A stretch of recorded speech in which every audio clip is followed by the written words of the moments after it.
رہا ایسے شیاطین کا معاملہ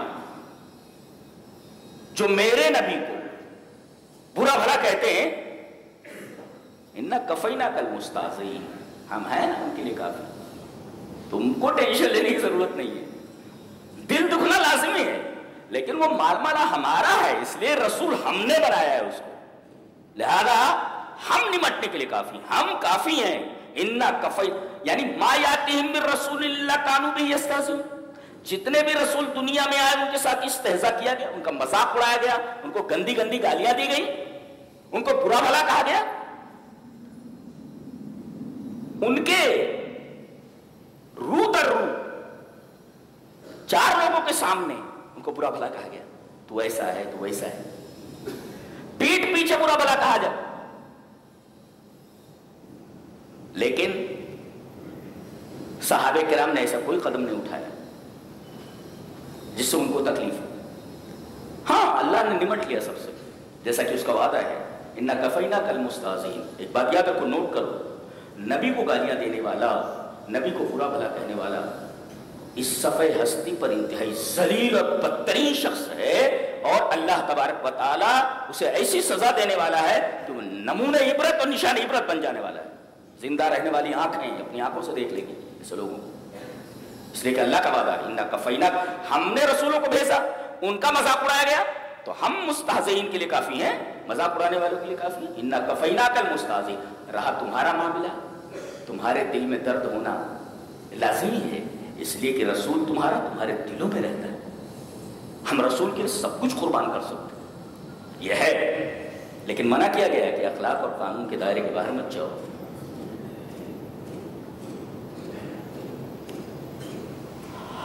آج پوری دنیا میں تقریباً 180 کروڑ مسلمان ہیں، اس حساب سے ہر چوتھا آدمی مسلمان ہے دنیا کا،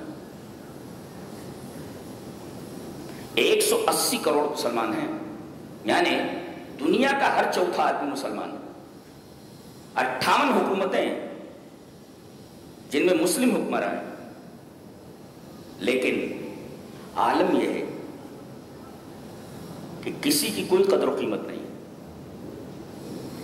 اغیار جہاں ان کو چاہتے ہیں، جیسا چاہتے ہیں ان کے ساتھ سلوک کرتے ہیں، اور یہ کچھ نہیں کر سکتے،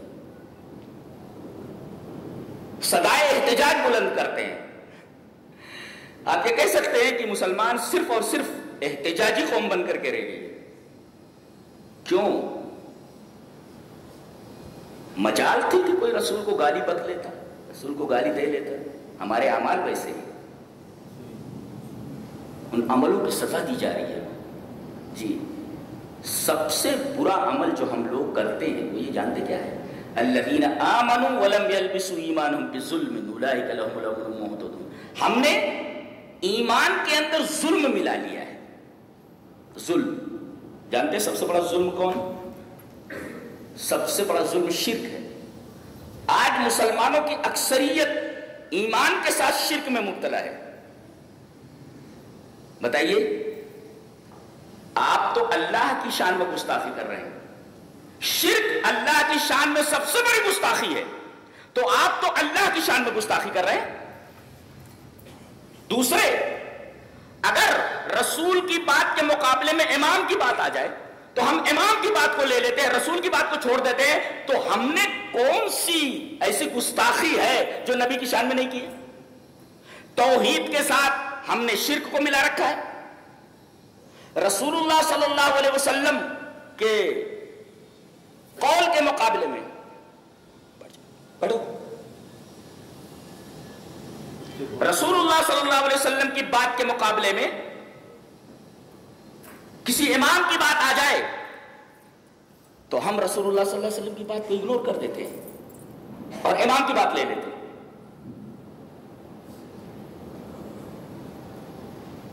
تو تم سے بڑا گستاخ الہی کون ہے؟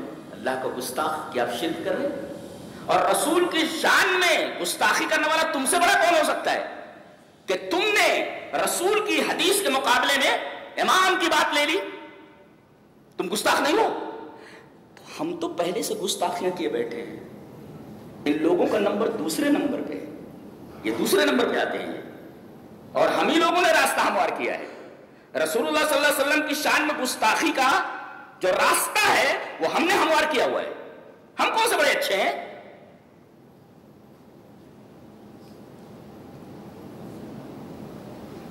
آیت کریمہ پر پڑھتے ہیں آگے. وَيْلٌ لِكُلِّ هُمَزَةٍ، مطلب مانے ایک تو ہے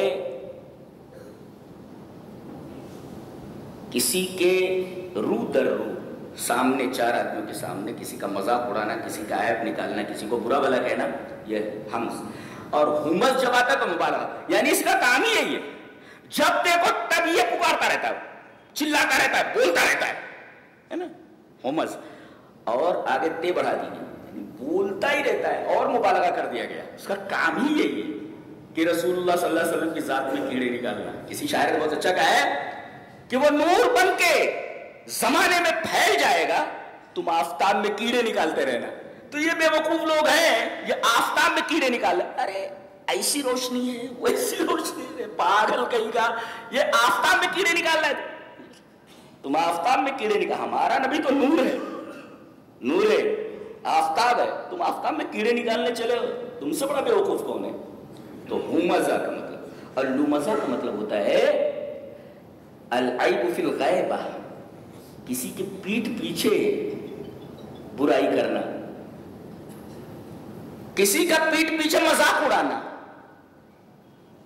کسی کے پیٹھ پیچھے اس کو برا بھلا کہنا. یہ دونوں باتیں ہو رہی ہیں، سامنے کو برا بھلا کہا جا رہا ہے، پیچھے بھی برا بھلا کہا جا رہا ہے، اور دونوں میں ہمزہ بہت، اور اسی طریقے سے لمزہ بہت. یہ کام بڑی شدت کے ساتھ، مبالغے کے ساتھ کیا جا رہا ہے. تو پہلی صفت ہمز، دوسری صفت لمز، یہ دونوں نہیں ہونا چاہیے. کسی کے رو در رو چار آدمیوں کے سامنے کسی آدمی کی عزت سے کھیلنا، یہ نہیں ہونا چاہیے تمہارے یہاں. اور لمز کا مطلب ہوتا ہے العیب فی الغیبہ، اس کی غیر موجودگی میں پیٹھ پیچھے اس کا عیب نکالنا، اس کو برا بھلا کہنا، اس کا مذاق اڑانا، اس کو گالیاں دینا، یہ ہے لمز. اور لمز یعنی یہ صفت بدرجے مبالغہ اس میں موجود ہے، پھر تے لگا دی گئی اور مبالغہ اس کے اندر، اس کا کام ہی یہی ہے، اس کے علاوہ اس کا کوئی کام نہیں. تیسری صفت الذی جمع مالا وعددہ، یہ دونوں کام اکثر کون سے لوگ کرتے ہیں؟ ان کے پاس مال بہت ہو، اقتدار ہو، نیتا ہو، وہ یہ کرتا ہے. الذی جمع مالا وعددہ، جس نے مال جمع کر لیا اور گنا. ایک ہوتا ہے عدہ گننا، ایک ہوتا ہے عددہ، یہاں بھی مبالغہ ہی ہے.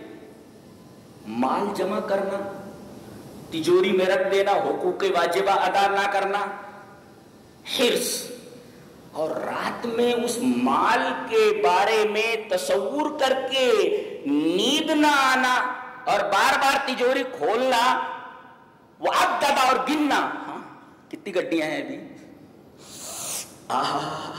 نوٹوں کی خوشبو آ رہی ہے. تو یہ ہے الذی جمع مالا، مال کو سینت سینت کر تجوری میں رکھ لیا، حقوق واجب ادا نہیں کر رہا، یہ ہے حرص. اور رات میں اٹھ کر کے گن رہا ہے اور نوٹوں کی خوشبو سے مست ہو جا رہا ہے، یہ ہے محبت. اور یہ دو چیزیں کسی دنیاوی چیز کے بارے میں آ جائیں تو بہت خطرناک بات ہے. بخیلی یعنی حرص، بہت زیادہ لالچ کسی چیز کے بارے میں، اور کسی چیز کے بارے میں حد درجہ محبت. اب یہ مال کے اندر حرص بھی آ گئی اور دوسرے محبت بھی آ گئی، بہت خطرناک چیز ہے. مال کی حرص چلو غنیمت ہے، لیکن مال کی حرص کے ساتھ مال کی اتنی محبت کہ نیند نہیں آ رہی ہے، گن رہا ہے، وعددہ، اٹھ کر کے نوٹ کی خوشبو لے رہا ہے، یہ ہے مبالغہ. کہتے نہیں حشفن وسوء کیلتن، عربی کا ایک مشہور مقولہ ہے جس کا اردو میں ہم لوگ کہتے ہیں، اردو میں ایک تو کریلا ویسے ہی کڑوا، دوسرے نیم چڑھا. ایسے ایک تو کریلا ویسے ہی کڑوا ہوتا ہے اور دوسرے نیم کے اوپر چڑھا دو تو ایسے ہی ہمز جو ہوتا ہے، ہمز، وہ تو رو در رو کسی کی برائی کرتا ہی ہے، وہ کرتا ہی رہتا ہے. تو ایک تو کریلا ویسے کڑوا، دوسرے نیم چڑھا. لمز بھی ایسے ہی ہے، پیٹ پیچھے کسی کی برائی کرتا ہی رہتا ہے. تو ایک تو کریلا ویسے کروا, دوسرے دن چڑھا. الذی جمع مالن, مال کو سینس سیت کر رکھ رہا ہے, وہ حقوق واجبات ادا نہیں کرا. دوسرے نوٹ کی خوشبو سونگ رہا ہے, تو ایک تو کریلا ویسے کروا, دوسرے دن چڑھا. حشف کہتے ہیں ردی کھجور کو. الحشف ارد التمر, یعنی سب سے ردی کھجور کو کہتے ہیں الحشف. تو کہتے ہیں احشفن وسوء کیلتن, ایک تو کھجور ویسے بھی ردی ہے اور دوسرے تول کم دے رہا ہے. تول پر یاد آیا, قرآن حکیم میں 2 سورتیں سے ویل سے شروع ہوتی ہیں. اللہ اکبر. ایک تو یہ سورہ ہے ویل لکل, یعنی پہلا لفظ ویل ہے, اور دوسرے ایک سورہ اور بھی ہے ویل للمطففین, تطفیف یعنی پیسے پورے لینا اور تول کم دینا. ان 2 سورتوں کے شروع میں ویل آیا یہ لفظ کلمہ وعید, اور کہیں نہیں آیا. ہاں, اور پہلے کا تعلق اموال الناس سے اور دوسرے کا تعلق اعراض الناس سے. یعنی ویل للمطففین کا تعلق لوگوں کے مال سے ہے کہ مال پورا لے رہے ہو اور تول کم دے رہے ہو. اور یہاں ویل لکل ہمزۃ لمزہ, یہاں تعلق آدمی کی عزتوں سے ہے. اعراض مانی عزت. وہاں لوگوں کے مال کا بیان ہے اور یہاں لوگوں کے اعراض یعنی عزتوں کا بیان. وہاں لوگوں کے مال سے کھیل رہا ہے اور یہاں لوگوں کی عزتوں سے کھیل رہا ہے. اور یہ دونوں چیزیں اللہ کو سخت ناپسند ہے. کسی کے مال سے کھیلنا یعنی مال پورا لینا, پیسے پورا لینا, مال کم دینا, تول کم دینا, اور دوسرے لوگوں کی عزتوں سے کھیلنا. یہ دونوں چیزیں اللہ تبارک و تعالیٰ کے نزدیک انتہائی قابل نفرت ہیں. لہذا ان 2 صورتوں کو اللہ لفظ ویل سے شروع کرتا ہے, ویل للمطففین ویل لکل ہمزۃ لمزہ. اچھا, اس کے بعد کیا ہے؟ اتنا ڈوب گیا ہے. ارے مال ہے ٹھیک ہے بھائی, اب اتنا ڈوب جائے آدمی. ایک تو کریلا ویسے کروا ویسے نیند چڑھا, دوسرے کیا یحسب ان مالہ اخلدا, وہ یہ سمجھ رہا ہے, اللہ کرے صرف اس کی سمجھ ہے, یہ حقیقت میں ایسا نہیں. یحسب صرف اس کا گمان ہے کیا, ان مالہ اخلدا, کہ یہ میرے پاس پیسے آ گئے ہیں تو میری زندگی بڑھ جائے گی. ہاں, جتنے میں عیش میں رہوں گا اتنی میری لائف بڑھے گی. یاد رکھو, اللہ کسی امیر کی امیری کی وجہ سے اس کی عمر نہیں بڑھاتا, اور اللہ کسی غریب کی غریبی کی وجہ سے اس کی عمر کم نہیں کرتا. عمر متعین ہے. یہ آدمی سوچ رہا ہے کہ پیسہ ملنے سے عمر بڑھ جائے گی, اور ایسا منہمک ہے مال میں, ایسا ڈوبا ہوا ہے, ایسا غرق ہے کہ الانشغال بھی عن ذکر الموت, موت یاد ہی نہیں آ رہی ہے. آدمی موت نہ یاد کرے, مال میں اس طرح مشغول ہو جائے کہ مرنا یاد نہ رہے اور مرنے کے بعد کی زندگی نہ یاد رہے. ایسا آدمی اللہ کے نزدیک انتہائی قابل نفرت ہے. تو یہ 3 آدمی انتہائی قابل نفرت, ہمزہ, لمزہ, الذی جمع مالا وعددہ, یہ 3 لوگ. من اتصف بہذه الصفات الثلاثہ فمسیرہ ھذا, یہ 3 صفتیں ایسی ہیں زندگی میں لانا تو دور کی بات ہے, فلا تقترب منہما, قریب بھی مت جانا. اس لیے کہ یہ 3 صفتیں ایسی اللہ کو سخت مقبوض ہیں, اللہ کے نبی سخت نفرت قابل نفرت ہے یہ چیز ہے. اچھا, وہ یہ سمجھ رہا ہے لمبی ہو جائے گی زندگی, ایسے کلا, ہرگز نہیں. مرنا ہے اسے, یہ مال اسے زندہ نہیں رکھ سکتا. کہاں ڈالا جائے گا ایسا آدمی جس کے اندر یہ 3 صفتیں ہیں؟ 4 آدمیوں کے سامنے کسی آدمی کی عزت اتارنے والا, عزت سے کھیلنے والا, عزت اچھالنے والا, پیٹھ پیچھے کسی کی عزت اچھالنے والا, مال کو حرص سے جمع کر کے اس کی خوشبو لیتے رہنا, یہ 3 صفتیں جس آدمی کے اندر ہیں, اس کے ساتھ انجام کیا ہے؟ تو ہے ہومز, تو ہے لومز, تو سزا حتم. وہ بھی دیکھو پیش ہے پہلے, پھر بعد میں زبر ہے. ہومزن, لومزن, سزا حتم. آگے فرمائے گا کلا لینبذن فی الحطمہ, تم ہو مزو, تم لو مزو, تو تمہارا انجام حتم ہے. حتمن بھی یہ مبالغے کا ہے, یعنی جہنم کا ایسا ایریا ہے کہ ایسے آدمی کو جس کے اندر یہ 3 صفتیں اس ایریے میں ڈال دیا جائے گا. ڈال دیا گیا تو حتم یحتم کا مطلب ہوتا ہے چور چور کر دینا. جیسے مشغول ہوا تھا نا, چور چور کر کے بکھیر دینا. کتنی خطرناک بات یہ ہے, آدمی اس کا نام سننے تو ڈر جائے گا, چور چور کر دینے والے. اور وہاں کسی کے اوپر رحم نہیں کیا جاتا, اس لیے کہ عربی میں ہے رجل حطم، حطم آدمی، حطم آدمی کس کو کہتے ہیں؟ اذا کان قلیل الرحمت للماشیہ، ایسا چرواہا جو اپنے مویشیوں کے تعلق سے قطع رحم نہ رکھے.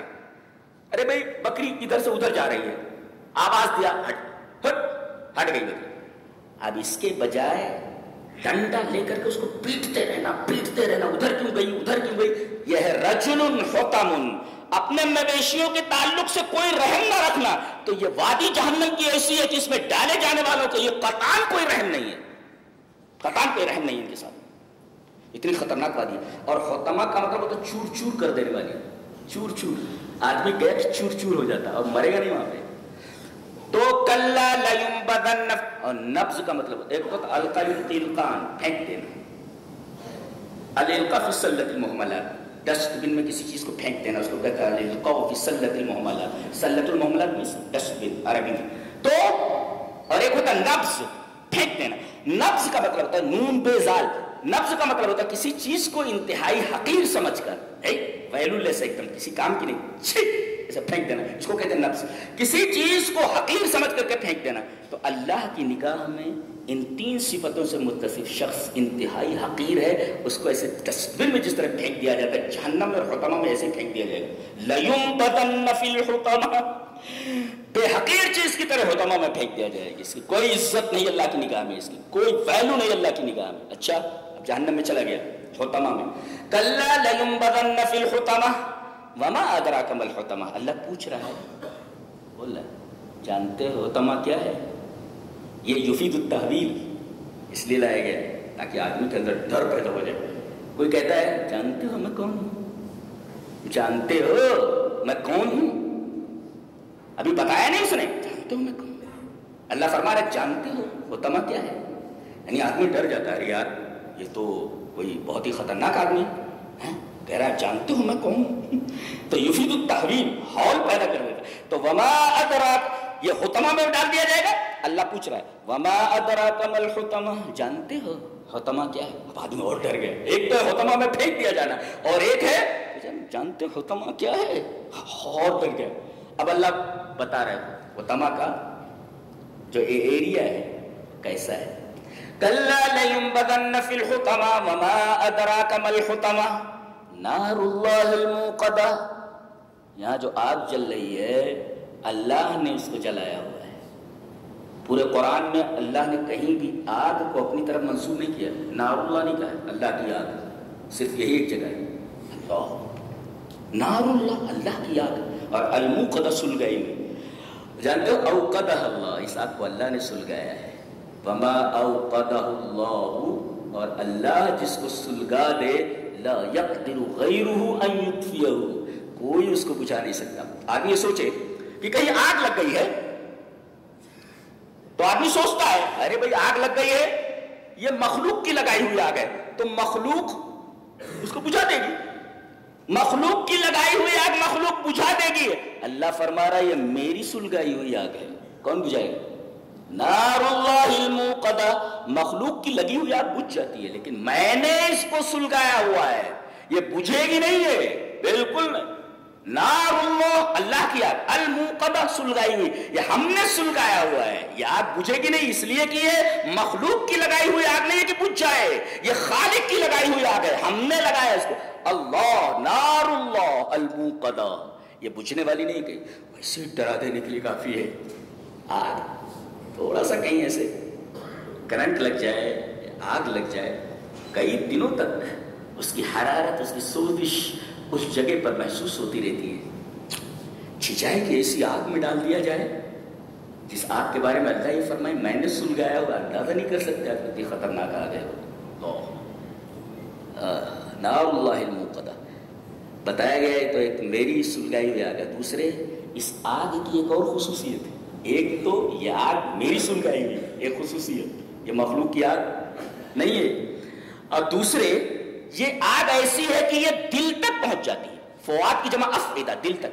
کیا مطلب ہے اس کا؟ دل تک پہنچ جاتی ہے. تجزیہ یہ ہے کہ کسی آدمی کو اگر آگ لگ جائے تو آگ کی حرارت، آگ کا اثر دل تک پہنچنے سے پہلے ہی وہ مر جاتا ہے، ٹیم بول جاتا ہے، مر گیا۔ آدمی کو جلا دیا جائے، آدمی کے بدن میں آگ لگا دی جائے تو آگ کا اثر پہلے بدن کے اوپر ہوتا ہے۔ قرآن حکیم یہ بولتا ہے کہ دنیا کی لگائی ہوئی آگ دل تک نہیں پہنچ پاتی، اس سے پہلے ہی آدمی مر جاتا ہے، لیکن ہماری جلائی ہوئی آگ اتنی خطرناک ہے کہ وہ دل تک پہنچ جائے گی۔ بدن تو برداشت کر ہی نہیں پاتا، دل کیا برداشت کرے گا آگ کو؟ دل تک پہنچ جائے گا۔ دل ویسے بھی بہت نازک ہوتا ہے، اور یہ بتایا گیا اسی دل کے اندر یہ ساری خباثتیں تم نے پال رکھی ہیں نا، یہی دل ہے کہ یہیں سے اٹھتا ہے تو دماغ میں آتا ہے نبی کو گالی دو، یہیں سے بات اٹھتی ہے کہ نبی کو برا بھلا کہو، یہیں سے بات اٹھتی ہے نا۔ آگ کو ہم یہیں تک پہنچائیں گے، جہاں سے یہ تمہارے برے خیالات اٹھ رہے ہیں وہیں ہم آگ کو پہنچا دیں گے۔ کیوں؟ یہ آگ دل تک کیسے پہنچے گی؟ اس لیے کہ آدمی بدن میں آگ لگنے کی وجہ سے دل تک آگ کا اثر پہنچنے سے پہلے مر جاتا ہے، لیکن جہنم میں موت نہیں ہے، لہذا آگ کا اثر دل تک تو پہنچنے ہی والا، مرے گا نہیں نا۔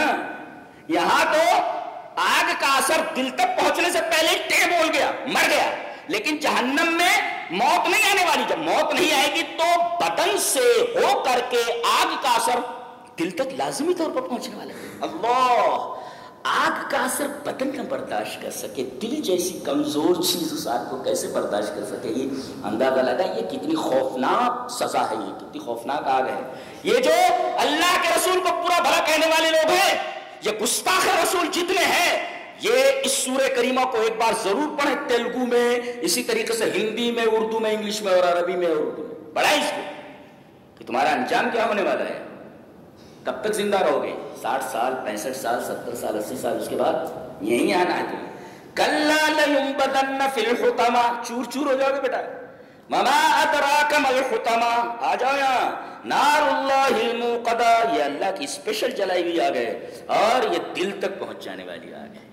دنیا میں آگ دل تک نہیں پہنچتی۔ الَّتِي تَطَّلِعُ عَلَى الْأَفْئِدَةِ، اور کوئی چیز نیچے ہو، جیسے اسے نا، کوئی چیز نیچے ہو،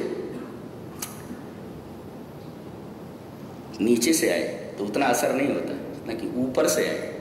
کہا گیا تطلع علی الافئدہ، دل کے اوپر ایسے دیتے آ جائیے۔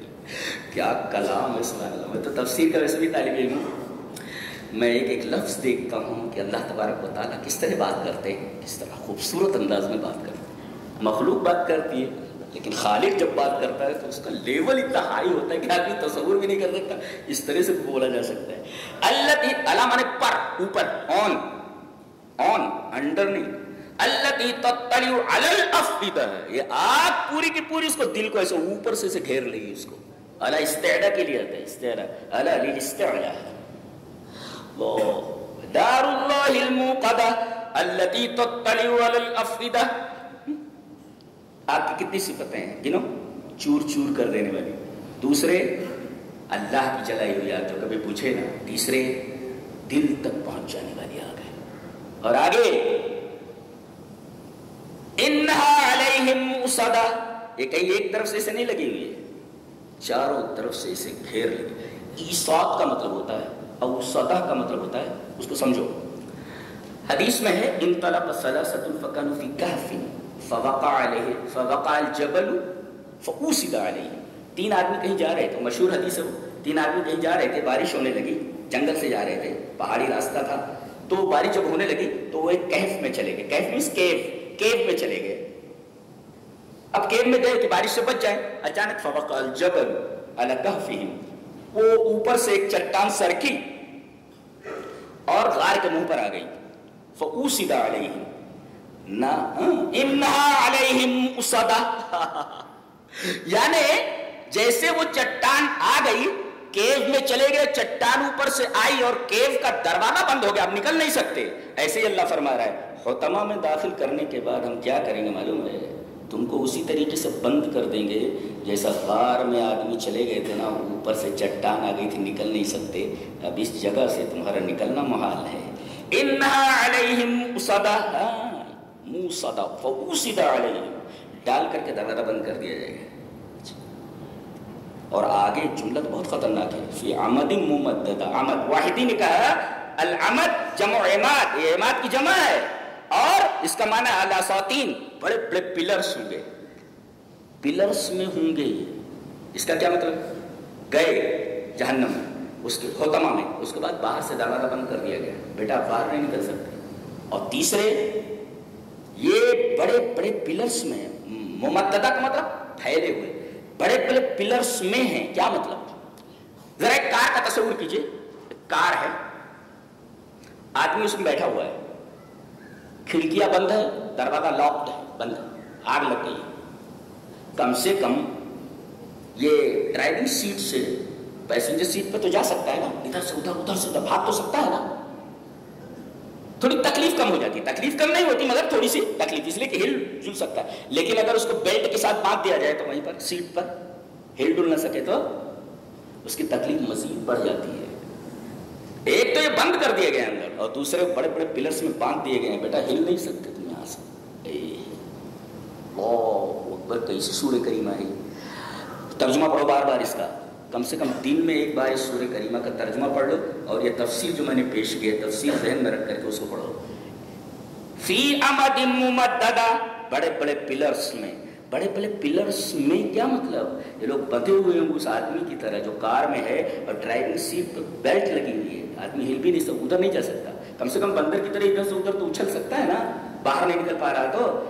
اور اندازہ لگائیے کسی کو کار میں بٹھا کر بیلٹ سے باندھ کر کے اس کی سیٹ کے اوپر آگ لگا دی جائے، اس آدمی کی کیا حالت ہوگی. یہ دنیا کی آگ ہے جو تھوڑی دیر میں بجھ جاتی ہے، لیکن یہ آگ ایسی ہے، نار اللہ الموقدہ التي تطلع علی الافئدہ.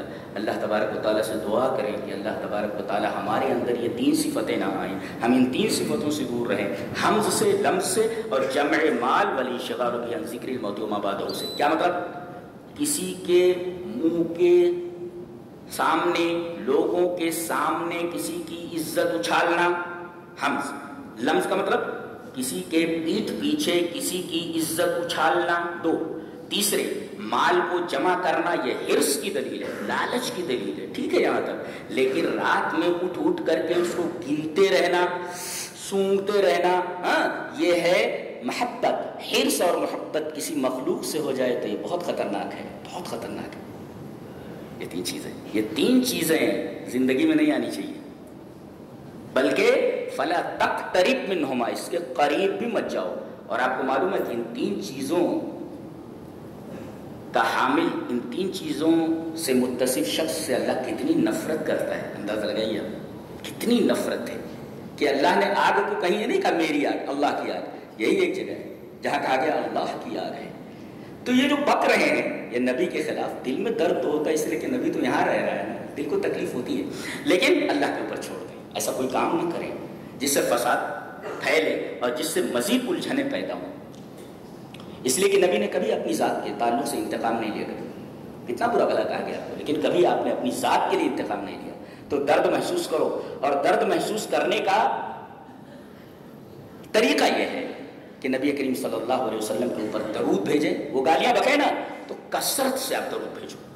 24 گھنٹے میں بس جب بھی یاد آئے نبی، بس آپ پر درود بھیجیے. بس وہ برا بلا بول رہا ہے نا تو آپ درود بھیجیے. یہ ہے نبی کریم صلی اللہ علیہ وسلم سے ہماری محبت کا اظہار. ہم اتنا ہی کریں. بلکہ وہ جو بک رہا ہے نا، وہ بکنے کی سزا اللہ نے اپنے اوپر وہ کر لی ہے. کیا کرنا ہے اسے؟ اِنَّا كَفَيْنَاكَ الْمُسْتَهْزِئِينَ. کافی ہیں ایسے بدماشوں کے لیے. اللہ تبارک و تعالی ہمیں نیک عمل اور اچھی سمجھ کی توفیق عطا فرمائے. وآخر دعوانا الحمد للہ رب العالمین.